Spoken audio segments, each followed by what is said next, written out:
జమ్మికుంట పట్టణంలోని శివాలయం శివనామస్మరణతో మారుమోగిపోయింది. కార్తీక పౌర్ణమి పురస్కరించుకుని జమ్మికుంట పట్టణంలోని శివాలయంలో ఉదయం నుండే మహిళలు భక్తులు అధిక సంఖ్యలో తరలి రావడంతో దేవాలయ ప్రాంగణమంతా కిటకిటలాడింది. శివునికి ప్రీతికరమైన కార్తీక పౌర్ణమి రోజు ప్రత్యేక పూజలు నిర్వహించినట్టయితే ఆ కుటుంబం సుఖ సంతోషాలతో ఆరోగ్యాలతో ఉంటుందని భక్తుల ప్రగాఢ విశ్వాసం. కార్తీక పౌర్ణమిని పురస్కరించుకుని తెల్లవారుజాము నుండే మహిళలు పెద్ద సంఖ్యలో తరలివచ్చి శివలింగానికి నవవిధ అభిషేకాలతో పాటు ప్రత్యేక పూజలు నిర్వహించారు. దేవాలయం చుట్టూ శివనామస్మరణ చేస్తూ ప్రదక్షిణ చేసి ఆలయ ప్రాంగణంలో వత్తులను వెలిగించి మొక్కులు చెల్లించుకున్నారు. భక్తులు అధిక సంఖ్యలో తరలి రావడంతో దర్శనం కోసం చాలాసేపు బారులు తీరారు భక్తులు. అమావాస్య నుండి అమావాస్య పాడేమి రోజు నుండి ప్రతిరోజు ఉదయం 5 గంటలకు లేచి స్నానం సంధ్యాలు చేసి దీపారాధన చేయాలి. సూర్యోదయం కాకముందు స్నానం చేసి దీపారాధన తులసి చెట్టు కాడ, ఉసిరి చెట్టు కాడ, శివాలయంలో ఇక్కడ ఈ నెల రోజులు కనుక మనము కార్తీక మాసంలో దీపారాధన చేసి దీపదానము, ఉసిరిక దీపదానము ఇచ్చి ప్రతిరోజు మన కార్తీక పురాణం వినడం కానీ, కథలు చదవడం కానీ, వేరేటోళ్ళకు చెప్పడం కానీ చేస్తే మహాపుణ్యం. ఎదుట స్నానం చేసడం వలన ఆయురారోగ్యాలు వస్తాయి, ఆరోగ్యం మంచిగా ఉంటుంది. మనము ఉపవాసం ఉండటం వలన కూడా మనకు మనశ్శాంతి అన్నీ దొరుకుతాయి అన్నట్టు. ఈ కార్తీక మాసంలో ప్రతిరోజు ఉదయం సూర్యోదయం కాకముందు చల్లనీళ్ళతోటి స్నానం చేసేటప్పుడు కూడా మనం గంగా, యమున, సరస్వతి, నర్మదా, సింధు, కావేరి జలమిస్మిన్ అని ప్రార్థన చేసుకుంటూ ఆ ప్రార్థన రాని వాళ్ళు ఓం కార్తీక దామోదరాయ నమః, ఓం కార్తీక దామోదరాయ నమః, ఓం నమః శివాయ, ఓం నమః శివాయ అనుకుంటా స్నానం చేసినచో పుణ్యం దొరుకుతుంది. 5 వత్తులు ముట్టిస్తే మంచిది అని మనం రోజు ఒక వత్తి ముట్టించినట్టు 365 రోజులకు 365 వత్తులు ముట్టిస్తే 360 రోజులు మనం దీపం ముట్టించిన మనకు పుణ్యం దక్కుతుందని 365 రోజులు 365 వత్తులు ముట్టియమంటారు. కోరిన కోరికలు తీరుస్తాడు. దానికోసం కార్తీక పౌర్ణమి చేసి కార్తీక మాసం అంటే శివుని ఆజ్ఞ. శివునికి ఆజ్ఞ లేని శివైన ఉంటుంది అన్నట్టు. అందుకే కార్తీక మాసంలో ఖచ్చితంగా దీపాలు ముట్టిస్తారు. అయ్యగారు 365 వస్తువులు ముట్టిస్తారు వాళ్ళు. అదే సంప్రదాయం అంటారు. కార్తీక మాసం అంటేనే వత్తులు కాల్చుకోవడం అంటారు. ఈరోజు కార్తీక పౌర్ణానికి వత్తులు కాల్స్తే చాలా మంచిదని చాలా మంది ముట్టిస్తారు. అందుకనే కార్తీక మాసం అంటే పవిత్రత. అందుకే వత్తులు ముట్టించుకుంటారు. దేవుడు దానం, దానం ఏ దానం ఇచ్చుకున్నా మంచిది అన్నట్టు ఈ నెలంతా అట్లా. అందుకనే కార్తీక మాసం అంటే పవిత్రత. రోజు దీపాలు పెట్టుకుని రోజు ముట్టిస్తే మంచిది. కార్తీక మాసం ప్రతిరోజు దీపం పెట్టినా ఈ రోజు కార్తీక పౌర్ణమి సందర్భంగా 365 ముట్టిస్తాం కాబట్టి 365 రోజులు ముట్టించుకుంటాం. ఈ రోజు కార్తీక పౌర్ణమి సందర్భాన్ని పురస్కరించుకొని మన జమ్మికుంట శివాలయంలో కార్తీక పౌర్ణమి సందర్భంలో 4 గంటల నుంచి స్వామివారికి విశాలాక్ష మీద విశ్వేశ్వరస్వామిదేవి వారికి రుద్రాభిషేకములు, భక్తులచే కూడా అర్చనలు, అభిషేకాలు, దీపదానములు మరియు దీప ప్రజ్వలన జ్యోతులు ధరించుకోవడం జరిగింది. ఈరోజు కూడా స్వామి కార్తీక పౌర్ణమి, మళ్ళీ సాయంత్రం కూడా అనేకంగా దీపోత్సవం ఉంటుంది. ఈరోజు మాత్రం ఏమాత్రం కొద్దిగా స్వామివారి నీళ్ళు వచ్చినా కూడా ఈ యొక్క నెల చేసిన ఫలితం జరుగుతుంది. స్వామివారి అందరికీ ఆ యొక్క స్వామి అన్నపూర్ణ విశాలాక్షి విశ్వేశ్వర యొక్క అందరి ఆశీర్వాదాన్ని కలుగుతూ. గ్రూప్ 4లో ఉద్యోగాలు సాధించిన గ్రామీణ యువకులు. చదువుకు పేదరికం అడ్డు కాదు, చదువుకోవాలని పట్టుదల ఉంటే ఎంతటి లక్ష్యాన్నైనా సాధించవచ్చని నిరూపించారు గ్రామీణ ప్రాంత యువకులు. జమ్మికుంట పట్టణానికి చెందిన శ్రీనివాస్, సుజాత దంపతులకు 3 సంతానం. పెద్ద కుమారుడు రాహుల్ రాజ్ 2022లో కాకతీయ యూనివర్సిటీలో బీటెక్ పూర్తి చేశారు. అదే సమయంలో గ్రూప్ 4th ఎగ్జామ్ నోటిఫికేషన్ రావడంతో కోచింగ్ సెంటర్లకు వెళ్లలేక తన ఆర్థిక ఇబ్బందులు దృష్టిలో పెట్టుకుని ఇంటి వద్దనే ఉండి ఏకాగ్రతతో చదువుకొని 2023లో పరీక్ష రాశాడు. గురువారం సాయంత్రం ప్రకటించిన ఫలితాల్లో రాహుల్ రాజ్ 181 మార్కులు సాధించి రాష్ట్ర వ్యాప్తంగా 1532వ ర్యాంకు సాధించాడు. మంచిర్యాలలోని మిషన్ భగీరథ ఇంజనీరింగ్ చీఫ్ విభాగంలో జూనియర్ అసిస్టెంట్గా ఉద్యోగం సాధించాడు. ఈ సందర్భంగా తల్లిదండ్రులు సుజాత, శ్రీనివాస్ మాట్లాడుతూ తాను జమ్మికుంట పట్టణంలోని మురళి థియేటర్లో 15 సంవత్సరాలుగా మేనేజర్గా పనిచేస్తున్నానని, ఆర్థిక ఇబ్బంది ఉన్నా పిల్లలకు చదువుకోవాలని పట్టుదల ఉండడంతో వారికి ప్రోత్సాహం అందించడం జరిగిందన్నారు. నేటి కాలంలో విద్యార్థులకు కావాల్సిందే చదివేనని, ఆస్తులు అంతస్తులు ముఖ్యం కాదని వారు వెల్లడించారు. 2022లో నా బీటెక్ అయిపోయింది కాకతీయ యూనివర్సిటీ నుండి. 2022లో గ్రూప్ 4 నోటిఫికేషన్ పడింది. 2023 జూలై 1 నుండి గ్రూప్ 4 ఎగ్జామ్ రాశాను. నిన్న నైట్ రిజల్ట్స్ వచ్చాయి గ్రూప్ 4. నాకు 1532 ర్యాంక్ వచ్చింది, స్టేట్ ర్యాంక్. నిన్న గ్రూప్ 4 రిజల్ట్స్లో జాబ్ రావడం జరిగింది. మంచిర్యాలలో పోస్టింగ్ ఉంది. మాది చాలా మిడిల్ క్లాస్ ఫ్యామిలీ. చిన్నప్పటి నుండి నేను ఒక నార్మల్ స్టూడెంట్ని. బీటెక్ అయిపోయిన తర్వాత ప్రిపరేషన్లో ఉన్నాను. హైదరాబాద్కి వెళ్ళకుండానే ఇంట్లో ఉండి చదువుకున్నాను. కోర్సెస్ కొనుక్కున్నాను ఆన్లైన్లో. కోర్సెస్తో ప్రిపేర్ అయ్యి రాశాను. ఎస్ఐకి ట్రై చేశాను, ఎస్ఐ రాలేదు. గ్రూప్ 4 జాబ్ అయితే రావడం జరిగింది. మా అమ్మ నాన్న హ్యాపీగా ఉన్నారు. ఇలాగే కష్టపడితే ఖచ్చితంగా జాబ్స్ అయితే వస్తాయి. మనకు రావనుకుంటే రావు, ఖచ్చితంగా వస్తాయి అనుకుంటే వస్తాయి. నేను ప్రిపరేషన్లో ఉన్నాను, వచ్చింది. ప్రిపరేషన్ వదిలేయద్దు మధ్యలోనే. మనకు ఒకటి రాకపోతే రాదని అనుకోవద్దు, ఖచ్చితంగా ట్రై చేయాలి, ఖచ్చితంగా వస్తాయి. నేను జమ్మికుంటలో ఉంటున్నా, మురళీ థియేటర్లో మేనేజర్గా పనిచేస్తున్నాను. మా అబ్బాయికి గ్రూప్ 4 జాబ్ వచ్చింది. గ్రూప్ 4లో వాడు బాగా కష్టపడి చదివాడు. మేము ఇక జమ్మికుంటకి వచ్చి 17 సంవత్సరాలు అయింది. నేను మురళీ థియేటర్లో మేనేజర్గా పనిచేసుకుంటూ పిల్లల్ని చదివించుకుంటున్నా. వాళ్ళు కష్టపడి బాగా పైకి వచ్చిండు, అదే మాకు చాలా సంతోషం. జాబ్ కొట్టిండు. ఇంట్లోనే ఉండి ఈ కాలంలో చదువుడు అంటే చాలా తక్కువ ఉంటుండే, కానీ వాని కష్టానికి ఇలా ఒక గుర్తింపు వచ్చింది. చాలా సంతోషంగా ఉంది. చాలా సంతోషంగా ఉందండి. మా అబ్బాయి సాధించిన దానికి మేము చాలా గర్వపడుతున్నాం. చిన్నప్పటి నుంచి నార్మల్ స్టూడెంట్ అయినా కాకతీయలో అయింది స్టడీ, 10th వరకు. బీటెక్ కాకతీయ యూనివర్సిటీలో అయింది. ఆయనకు 2 ప్రైవేట్ జాబులు వచ్చినా కానీ అక్కడికి పోకుండా నేను కష్టపడి చదువుతా, చదివి ఎంత ఉంది, జస్ట్ నన్ను చదివించుండ్రి, నేను కష్టపడి చదువుతా, నాతో అయినంత నేను ఇస్తా, మీరు నాకు సపోర్ట్ చేయండి అని అంటే మేమిద్దరం ఒప్పుకున్నాం. సరే నీ ఇష్టమే మా ఇష్టం, చదువుకొని సాధించు అన్నాం. సాధించిండు. చాలా సంతోషంగా ఉంది. ప్రతి ఒక్క పేరెంట్స్ ఇవ్వాల్సింది పిల్లలకు ఆస్తులు అంతస్తులు కాదు, ఎడ్యుకేషన్ ఇవ్వాలి. మంచి చదువు కష్టపడి చదివిస్తే వాళ్ళ తరం మారుతుంది. ఇప్పుడు రాబోయే తరం కూడా మారుతుంది. ఇక్కడ నుంచి చదివించకుండా ఇట్లనే ఉంచితే వీళ్ళ తరం వాళ్ళలా ఉంటారు. వాళ్ళు కష్టపడతారు. వాళ్ళ కష్టం వీళ్ళకి రావద్దు అని అంటే వీళ్ళు జనరేషన్ చేంజ్ కావాలి. అది దేంతోనవుతుంది? చదువుతోని. ఆ చదువు మనం పిల్లలకి ఇవ్వాలి. అదే ఆస్తులు అంతస్తులు, అంతకు మించి సంతోషం ఏం లేదు. పిల్లలు ఒక గోల్ సాధించితే తల్లిదండ్రులకు అంతకు మించి సంతోషం ఏది లేదు. అదేవిధంగా ఇల్లంతకుంట మండల కేంద్రానికి చెందిన కాంతాల సాయి ప్రశాంత్ రెడ్డి ఇటీవల ప్రకటించిన గ్రూప్ 4 ఫలితాల్లో 180.38 మార్కులు సాధించి రంగారెడ్డి జిల్లాలోని director of public health and family వెల్ఫేర్లో ఉద్యోగం సాధించాడు. ప్రైవేటు ఉద్యోగాలు వచ్చినప్పటికీ ప్రభుత్వ ఉద్యోగం సాధించాలని లక్ష్యంతో గ్రూప్ 4 రాయడం జరిగిందని, దీంతో పాటు రానున్న రోజుల్లో జరగబోయే మరికొన్ని పరీక్షలకు సైతం తాను సిద్ధమవుతూ ఉన్నానని, వాటిలో కూడా మంచి ర్యాంకు వస్తుందని ఆశిస్తున్నామని వెల్లడించారు. నా పేరు సాయి ప్రశాంత్ రెడ్డి కాంతాల. మా నాన్నగారు మల్లారెడ్డి కాంతాల, మా అమ్మ రజిత. ఇటీవల రిలీజ్ అయిన గ్రూప్ 4 ఫలితాల్లో నాకు స్టేట్ 773 ర్యాంక్ వచ్చింది. రీసెంట్గా ఇచ్చిన క్యాడర్ అలొకేషన్స్లో నాకు రంగారెడ్డి జిల్లా డైరెక్టర్ ఆఫ్ పబ్లిక్ వెల్ఫేర్ డిపార్ట్మెంట్లో నేను సెలెక్ట్ అవ్వడం జరిగింది. అదేవిధంగా రీసెంట్గా జరిగిన గ్రూప్ 1 మెయిన్స్లో కూడా నేను బాగానే రాణించా. ఇప్పుడు రాబోయే గ్రూప్ 3 కానీ గ్రూప్ 2 కానీ కూడా నేను ప్రిపేర్ అవుతున్నాను. నేను చిన్నప్పటి నుండి హాస్టల్లో చదువుకున్నాను. స్కూల్ ఎడ్యుకేషన్ వచ్చేసి నేను పటాన్చెర్లో కంప్లీట్ చేయడం జరిగింది.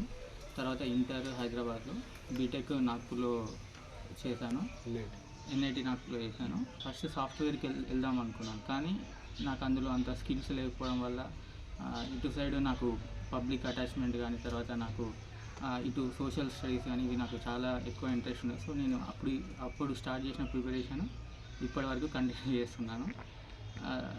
దీని అంతటికి సపోర్ట్ ఎంతైనా ఫ్యామిలీ సపోర్ట్ ఉండాలి అని నేను చాలా భావిస్తున్నాను. ఎందుకంటే ఆ ప్రెషర్ మనం తీసుకోలేం కాబట్టి వాళ్ళు ఇచ్చిన మోరల్ సపోర్ట్ కానీ ఫైనాన్షియల్ సపోర్ట్ కానీ నాకు చాలా హెల్ప్ఫుల్ అయింది. ఏ ప్రెషర్ లేకుండా నేను ఫ్రీగా నాకు టైం కూడా ఇవ్వడం జరిగింది మా పేరెంట్స్. సో నేను అప్పటి నుండి ఫ్రీగా సంతోషంగా ప్రిపేర్ అయినా కాబట్టి ఈ ర్యాంక్ వచ్చిందని నేను భావిస్తున్నాను.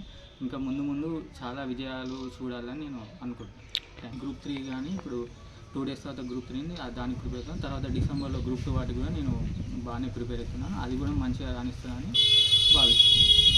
ధన్యవాదాలు. మా తల్లిదండ్రులు, ఫ్యామిలీ, ఫ్రెండ్స్ అందరూ నన్ను సపోర్ట్ చేసిన వారందరికీ నేను ధన్యవాదాలు తెలుపుతూ, ఇంకా చాలా విజయాలు నా నుండి వారు ఆశిస్తున్నారు. అది కూడా నేను త్వరలో వాళ్ళకి మంచి న్యూస్ వినేలాగా కూడా నేను ప్రయత్నం. గ్రామీణ ప్రాంతాలకు చెందిన యువకులకు ఉద్యోగాలు రావడం పట్ల పలువురు మేధావులు, నాయకులు హర్షం వ్యక్తం చేశారు. వీణవంక మండలంలోని చల్లూరు గ్రామంలో ఇటీవల మృతి చెందిన కుటుంబానికి కొమ్మిడి రాకేష్ రెడ్డి క్వింటాల్ బియ్యం అందించారు. వీణవంక మండలంలోని చెల్లూరు గ్రామానికి చెందిన తాండ్ర లక్ష్మణ్ కుమారుడు తాండ్ర శ్రీహాస్ ఇటీవల రోడ్డు ప్రమాదంలో మరణించగా ఆ కుటుంబానికి కొమ్మిడి రాకేష్ రెడ్డి క్వింటాల్ బియ్యం అందించారు. ఈ కార్యక్రమంలో ఇద్దులాపురం వెంకటేష్, గంజి లక్ష్మీనారాయణ, రాకేష్ రెడ్డి, సతీష్ కుమార్, కొండల్ రెడ్డి, విద్యాసాగర్, సునీల్, సతీష్ గౌడ్, మధుసూదన్, శ్యామ్, కాంతు, సమ్మయ్య, రాయమల్లు, గట్టయ్య, మోహన్ రెడ్డి, ప్రశాంత్ తదితరులు పాల్గొన్నారు.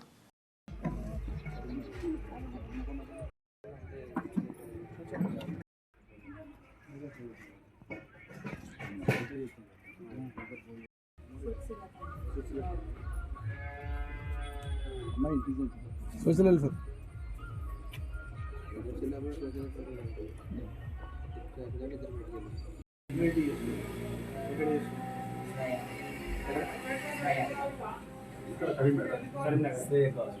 కరీంనగర్ ఏ ఇయర్ ఇప్పుడు సెకండ్ ఇయర్ ఇంకా అప్రెంటిషిప్ ఇంకొక 1 year 3 years తర్వాత అప్రెంటిషిప్ కంటిన్యూషన్ 3 సంవత్సరాలు వాళ్ళ ఇంటర్మీడియట్ అయిపోయినాక చాలా అదైపోయింది. నేను ఇంటర్మీడియట్ అయిపోయినాక డైరెక్ట్ హోటల్లో పని చేసుకుంటూ వెళ్ళిపోయాను. 3 సంవత్సరాలు నేనే చదివించిన గాంధీలో డిఎంఎడ్ ఎంఎడ్ డిఎంఎడ్ కంప్లీట్ హాస్పిటల్. చెల్లూరు గ్రామానికి చెందిన మృతుడి కుటుంబానికి 50 కిలోల బియ్యం అందజేశారు అమ్మ ఫౌండేషన్ నిర్వాహకులు. వీణవంక మండలం చెల్లూరు గ్రామానికి చెందిన తాండ్ర శ్రీహాస్ గత 10 రోజుల క్రితం రోడ్డు ప్రమాదంలో మరణించారు. ఈ విషయం తెలుసుకున్న అమ్మ ఫౌండేషన్ మల్లారెడ్డిపల్లి సభ్యులందరూ కలిసి మృతుడి కుటుంబాన్ని పరామర్శించి ప్రగాఢమైన సానుభూతిని తెలియజేసి 50 కిలోల బియ్యం అందజేశారు. ఈ సందర్భంగా ఫౌండేషన్ వ్యవస్థాపక అధ్యక్షులు, కవి, గాయకులు గోనెల సమ్మన్న మాట్లాడారు. కీర్తిశేషులు తాండ్ర శ్రీహాస్ ఆ యాదిలో నేడు తేదీ 16/11/2024 శనివారం రోజున రాత్రి 7 గంటల నుండి సంతాప సభ జరుగుబడినని తెలియజేశారు. అమ్మ ఫౌండేషన్ మల్లారెడ్డిపల్లి ఆధ్వర్యంలో గోనెల గలం యూట్యూబ్ ఛానల్ మరియు ఫ్రెండ్స్ మీ సేవ చెల్లూరు వారి సంయుక్త నిర్వహణలో గణేష్ కళా బృందం మల్లారెడ్డిపల్లి వారిచే మాట పాట ఆట కార్యక్రమం ఉంటుంది. ఈ కార్యక్రమంలో కళాకారులు గర్జన శనగరపు బాబ్జీ, ఎల్లమ్మ ఫేమ్, రామడుగు అశోక్, దరిపల్లి మురళి, రామడుగు మల్లేష్, గజ్జల వినోద్, కృష్ణ, రాజేశ్వరి, కొలిపాక రామస్వామి, గోనెల పెద్దన్న, పూదరి రమేష్, శ్యామల, దరిపల్లి మురళి పాల్గొంటారు. మండలంలోని కవులు, కళాకారులు, బంధువులు, మిత్రులు, అభిమానులు అధిక సంఖ్యలో పాల్గొని ఈ కార్యక్రమాన్ని విజయవంతం చేయాలని కవి, గాయకులు గోనెల సమ్మన్న కోరారు. ఈ కార్యక్రమంలో అమ్మ ఫౌండేషన్ మల్లారెడ్డిపల్లి ప్రధాన కార్యదర్శి మరియు రచయిత ముద్దసాని శ్రీనివాస్, గౌరవ అధ్యక్షులు కొలిపాక రామస్వామి, సభ్యులు గంధం సుమన్, ఎండి షాబుద్దీన్, ఎలుబాక నరేష్, దరిపల్లి మురళి, కుటుంబ సభ్యులు చెల్లూరి మాజీ ఎంపీటీసీ తాండ్ర శంకరయ్య, తాండ్ర రమేష్, తాండ్ర లక్ష్మణ్ తదితరులు పాల్గొన్నారు. మిత్రుడు తాండ్ర లక్ష్మణ్ మరియు అమ్మ ఫౌండేషన్ సభ్యుడు తాండ్ర లక్ష్మణ్ యొక్క కుమారుడు అయిన తాండ్ర శ్రీహాస్ గత 10 రోజుల క్రితం రోడ్డు ప్రమాదంలో హఠాన్మరణం చెందడం జరిగింది. దానికి మా అమ్మ ఫౌండేషన్ తరపున అందరము ప్రగాఢ సానుభూతి వ్యక్తం చేస్తూ మా అమ్మ ఫౌండేషన్ మల్లారెడ్డిపల్లి వారి సభ్యులందరి తరపున 50 కిలోల బియ్యం వితరణ చేస్తున్నాం. ఇది ఇంతటితోనే కాదు, ఎక్కడైనా మా వీణవంక మండలంలో కార్యక్రమం చేయడానికి మేము ఎల్లప్పుడూ ముందు ఉంటాం. వీళ్ళందరికీ తోడ్పాటిస్తూ ఉంటాం. చెల్లూరు గ్రామానికి చెందిన తాండ్ర శ్రీహాస్ గారు గత 10 రోజుల క్రితం ఆ రోడ్డు ప్రమాదంలో అకాల మరణం చెందడం జరిగింది. మరి వారిని స్మరించుకుంటూ రేపు తేదీ 16/11/2024 శనివారం రోజున రాత్రి 7 గంటల నుండి మా అమ్మ ఫౌండేషన్ మల్లారెడ్డిపల్లి వారి ఆధ్వర్యంలో గోనెల గలం యూట్యూబ్ ఛానల్ మరియు ఫ్రెండ్స్ మీ సేవ సంయుక్త నిర్వహణలో గణేష్ కళా బృందం వారి చేత సంతాప సభ, మాట పాట ఆట కార్యక్రమం ఉంటుంది. కావున మండలంలోని కవులు, కళాకారులు, అభిమానులు, బంధుమిత్రులు అందరూ రేపు 7 గంటలకు ఈ కార్యక్రమంలో పాల్గొని తాండ్ర శ్రీహాస్ గారి ఆత్మకు శాంతి చేకూరే విధంగా ప్రార్థించాలని ఆ భగవంతుని వేడుకుంటున్నాం. మీరందరూ జమ్మికుంట పట్టణంలోని వెంకటాద్రి నగర్లో గల శ్రీ వెంకటేశ్వర స్వామి ఆలయంలో సామూహిక సత్యనారాయణ స్వామి వ్రతాలు నిర్వహించారు. జమ్మికుంట పట్టణంలోని వెంకటాద్రి నగర్లో గల శ్రీ వెంకటేశ్వర స్వామి దేవాలయంలో కార్తీక పౌర్ణమి శుక్రవారం రోజున ఆలయ వేద పండితులు హరికృష్ణ ఆచార్యులు, కృష్ణమాచార్యుల ఆధ్వర్యంలో సామూహిక సత్యనారాయణ స్వామి వ్రతాలని ఘనంగా నిర్వహించారు. శివునికి ప్రీతికరమైన కార్తీక పౌర్ణమి రోజున సత్యనారాయణ స్వామి వ్రతాలను నోచుకున్న దంపతుల ఇంట సిరి సంపదలు ఉండడంతో పాటు కుటుంబం అంతా కూడా అష్టైశ్వర్యాలతో ఆరోగ్యవంతంగా ఉంటుందని వేద పండితులు ఆశీర్వదించారు. అనంతరం ఆలయ అధ్యక్షులు మొక్క జితేందర్ గుప్తా ఆధ్వర్యంలో అన్నదాన కార్యక్రమాన్ని ఏర్పాటు చేశారు. పుత్ర పౌత్ర అభి సిద్ధ్యర్థం శరీరే పీడిత సిద్ధ్యర్థం మమ అభి ఏం చేసినా మగవాళ్ళు చేయండి, ఆడవాళ్ళు మగవాళ్ళు. వ్రత కథాఖ్యం అద్య కరిష్యే. చేతులు కోసుకొని వదిలిపెట్టారు. ఓం హిరణ్యగర్భస్సమవర్తదాగ్రే నమః. మహాదేవ్యై చ విద్మహే విష్ణుపత్నే ధీమహి తన్నో లక్ష్మీ ప్రచోదయాత్. గణపతి మీద కంకణం మీద అక్షతలేండి. ओम भोजन महागणाधिमावायं भवादिं महागणाधिमावायं गुरुप्रसादं महागणाधिमावायं स्थापयामि पूजयामि नवरत्नगत सिंहासनं समर्पयामि पुष्पन्तनीलरति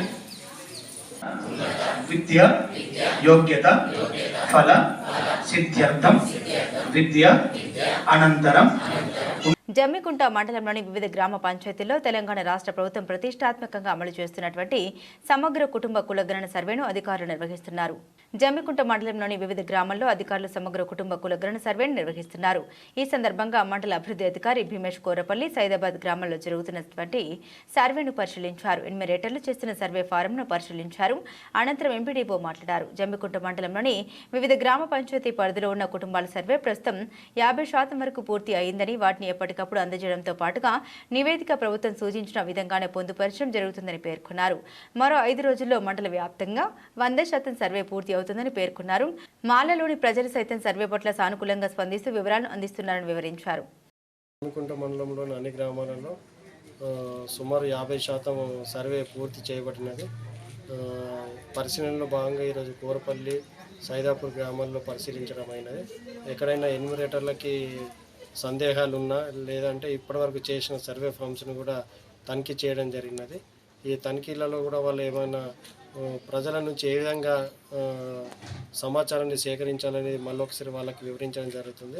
ఎక్కడైనా వారికి సందేహాలు ఉన్నా నివృత్తి చేసి సర్వే సమాచార సేకరణ సంపూర్ణంగా తీసుకోవడానికి మేము ప్రయత్నం చేస్తున్నాం. ఇప్పటివరకైతే ఎటువంటి సమాచారము అందరూ స్వచ్ఛందంగానే ఇస్తున్నారు. ఎక్కడ కూడా ఎటువంటి అభ్యంతరాలు తెలపట్లేదు. ఇంకొక 4-5 రోజుల్లో 100% పూర్తి చేయడం జరుగుతుంది. జమ్మికుంట పాత వ్యవసాయ మార్కెట్లో రైతుల సమస్యలు తెలుసుకున్న ఏసీపీ శ్రీనివాస్జీ జమ్మికుంట పట్టణంలోని పాత మార్కెట్లో పీఎస్సీఎస్ ఆధ్వర్యంలో ఏర్పాటు చేసిన వరి ధాన్యం కొనుగోలు కేంద్రాన్ని శుక్రవారం హుజరాబాద్ ఏసీపీ శ్రీనివాస్జీ జమ్మికుంట సీఐ రవిలు పరిశీలించారు. ఈ సందర్భంగా ఏసీపీ శ్రీనివాస్జీ అక్కడికి రైతులతో మాట్లాడి సమస్యల గురించి ఆరా తీశారు. ఈ సందర్భంగా రైతులు మార్కెట్లో వారికి కల్పించవలసినటువంటి సౌకర్యాల గురించి తెలియజేయడంతో పాటుగా కొనుగోలును వేగవంతం జరిగేలా చూడాలని వారు కోరారు. అనంతరం ఏసీపీ మాట్లాడుతూ రైతులకు అండగా అన్ని విధాలా మేము ఉంటామని వారికి మార్కెట్లో సమస్యలు ఉత్పన్నమైతే వెంటనే తమ దృష్టికి తీసుకుని రావాలని సూచించారు. వరి ధాన్యం కొనుగోలు కేంద్రం త్వరితగతిన జరిగే విధంగా చర్యలు తీసుకోవాలని అధికారులకు సూచించారు. అపర భద్రాద్రిగా ప్రసిద్ధి చెందిన ఇల్లంతకుంట శ్రీ సీతారామచంద్ర స్వామి దేవాలయం భక్తులతో కిటకిటలాడింది. కార్తీక పౌర్ణమి సందర్భంగా ఇల్లంతకుంట శ్రీ సీతారామచంద్ర స్వామి దేవాలయంలో శేషం రామాచార్యులు వంశీధర ఆచార్యులు ప్రత్యేక పూజలు నిర్వహించారు. కార్తీక పౌర్ణమి సందర్భంగా వివిధ గ్రామాల నుండి వచ్చిన భక్తులు ప్రత్యేక పూజలు అర్చనలు నిర్వహించి ఆలయం ముందు భాగంలో కార్తీక దీపాలను వెలిగించి మొక్కులు చెల్లించుకున్నారు. సాయంత్రం గ్రామంలోని దేవాలయంలో కార్తీక దీపోత్సవాలు మహిళలు అంగరంగ వైభవంగా నిర్వహించారు.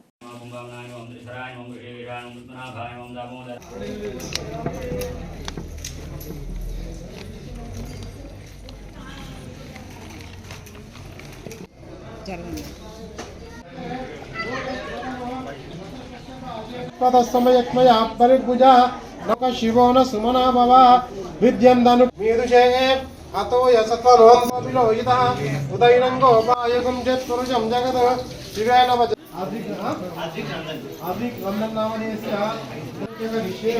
ఓం నమో భగవతే రుద్రాయ ఓం నమస్తే భగవన్ విష్ణు మాసాలలో ఈ మాసము కార్తీక మాసము చాలా విశేషమైన మాసము.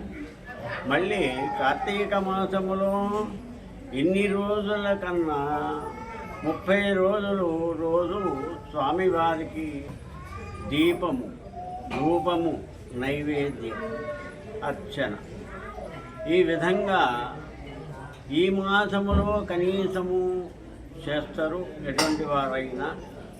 కాబట్టి భగవంతునికి ప్రీతికరమైంది, శ్రీ మహావిష్ణువుకు ప్రీతికరమైంది కార్తీక మాసం. ఇటు కార్తీక మాసములో భాగంగా దీపోత్సవము, విశేష భోగములు, ఆ తర్వాత స్వామి దర్శనం, ఇవి చాలా విశేషమైన దినం. సీతారామణ గోవిందా గోవిందా.